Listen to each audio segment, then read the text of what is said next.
LSA est une plateforme digitale de distribution et de gestion d'assurance à destination des particuliers et des professionnels. Qui a démarré ex nihilo avec une seule personne que vous avez devant vous et maintenant qui est une belle société. C'est une entreprise solide, innovante, dans laquelle on arrive à allier performance et bienveillance. C'est une entreprise dans laquelle on se sent bien.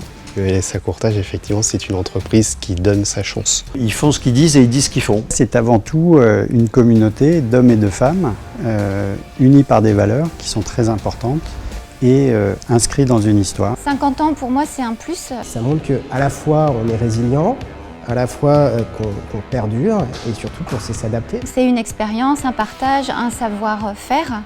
Tout ça, c'est une richesse. C'est une véritable aventure. On peut presque parler d'épopée.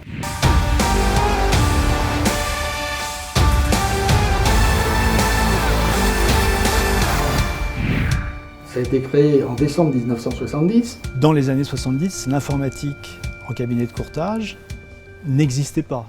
Il n'y avait aucun logiciel, il n'y avait rien du tout. Par rapport à certaines sociétés des GAFA qui commençaient dans le garage, nous, on commençait au sous-sol du 48 rue Chardon-Lagache à Paris. L'idée de base, c'est que notre métier de courtier en assurance consiste quelque part à aller chercher les meilleurs contrats pour nos clients.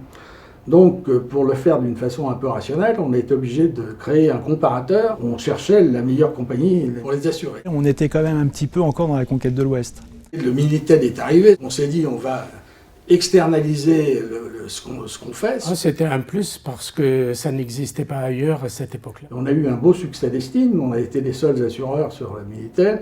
On avait un 3615 bonus et un 3615 malus qui marchait très bien, mais enfin, ça n'a pas été un succès financier. Chose qui a changé avec Internet, parce que quand on a refait la même chose avec Internet, là, ça a été un peu différent.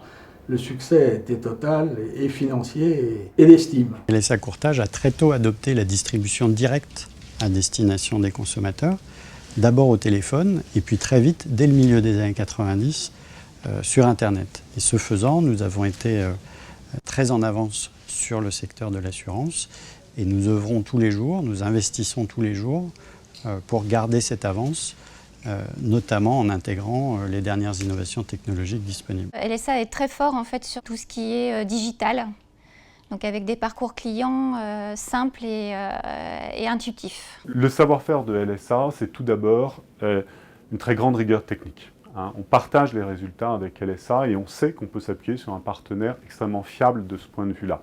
Mais le savoir-faire de LSA, c'est aussi sa très grande capacité d'innovation, innovation dans les modes de distribution, innovation dans les produits, innovation aussi dans les modes de gestion. Pour moi, LSA, c'est une boîte très tech. Ce qu'on apprécie beaucoup avec LSA aussi, c'est leur capacité à la fois à développer des offres agiles rapidement avec des partenaires digitaux qui sont des pure players du digital, donc ils savent parler à ces gens-là, ce qui n'est pas le cas du monde du courtage classique.